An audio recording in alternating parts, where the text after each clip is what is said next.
আমরা জাতীয়তাবাদী ছাত্রদের নিম্ন লিখিত সমর্থিত প্যানেল আমরা এখন ঘোষণা করতে যাচ্ছি। আমাদের সহসভাপতি পদে নির্বাচন করবেন ভিপি পদে মোহাম্মদ শেখ সাদি হাসান, সাধারণ সম্পাদক পদে নির্বাচন করবেন জিএস পদে তানজিলা হুসাইন বৈশাখী, যুগ্ম সাধারণ সম্পাদক পুরুষ মোহাম্মদ সাজ্জাদুল ইসলাম।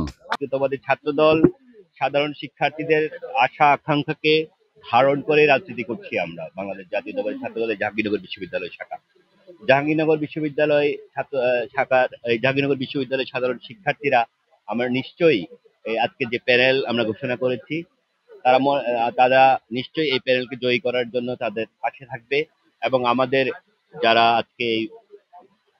আজকে যারা বাংলাদেশ জাতীয়তাবাদী ছাত্রদল প্যানেল থেকে আমরা যাদেরকে মনোনীত করেছি তারা নিশ্চয়ই সাধারণ শিক্ষার্থীদের পাশে থাকবে। 5ই আগস্ট গণ অভ্যুত্থান পরবর্তী সময়ে জাহাঙ্গীরনগর বিশ্ববিদ্যালয়ের সাধারণ শিক্ষার্থীদের যে প্রাণের দাবি, সেই দাবির সাথে বাংলাদেশ জাতীয় ছাত্রদল শুরু থেকেই ঐক্য সহমত পোষণ করে ছাত্র রাজনীতি করেছে।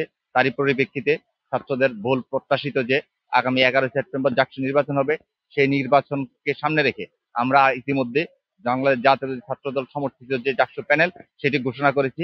আমরা কিছুক্ষণ পরেই আমাদের যে জাতীয় ছাত্রদল সমর্থিত যে হল সংসদের প্যানেল সেটিও আমরা ঘোষণা করব। প্রথমত আজকে আমাদের প্যানেল ঘোষণা করায় আমরা সবাই খুব আনন্দিত। আজকে খুব আনন্দমুখর একটা দিন, যেহেতু বাংলাদেশের সবচেয়ে বৃহত্তম ছাত্র সংগঠন হচ্ছে বাংলাদেশ জাতীয়তাবাদী ছাত্রদল।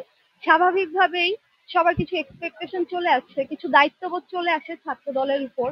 তো আমার মনে হয় যে জাকসুতে ছাত্র দলের যে দায়িত্ব, সেটা ফার্স্ট স্টেপ ছিল আজকের প্যানেল ঘোষণা। আপনারা খেয়াল করলে দেখবেন এই প্যানেল কিন্তু প্রচুর ইনক্লুসিভ একটি প্যানেল হয়েছে, যেখানে প্রার্থীর কোয়ালিফিকেশনই ছিল মেইন। তো আরেকটা জিনিস আমি খুব কষ্টের সাথে লক্ষ্য করছি যে আমার প্যানেল, ছাত্র দলের প্যানেল থেকে ইনক্লুসিভিটি থাকলেও অন্যান্য দলের প্যানেল থেকে এখন পর্যন্ত আমি কোনো টপ যে প্রার্থী আছে তাদের মধ্যে আমি কোনো নারী নেতৃত্ব দেখতে পাইনি। একজন নারী হিসেবে এটা আমার জন্য খুব কষ্টজনক, কারণ আমি জানি জাহাঙ্গীরনগরে প্রচুর নারী আছেন যারা লিড দেওয়ার মতো, সবাইকে লিড দেওয়ার মতো।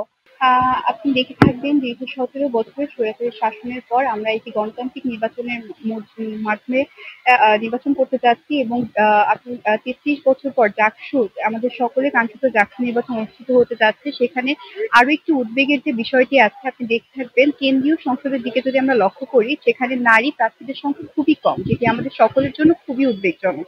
এবং একই সাথে মেয়েদের হল সংসদের দিকে যদি আপনি লক্ষ্য করেন, সেখানে কিছু কিছু পদের জন্য আমরা নারী শিক্ষার্থী পাচ্ছি না।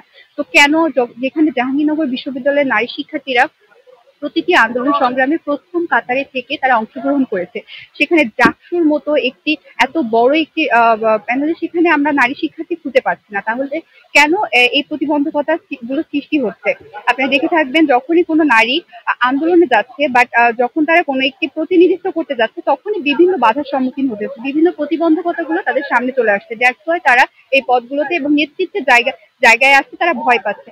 আমি চাই এই প্রতিবন্ধকতা গুলো আসলে নির্মূল হোক এবং আমার যে জায়গা থেকে নারীদের নিরাপত্তা সর্বপ্রথম নিশ্চিত করা আমাদের প্রয়োজন।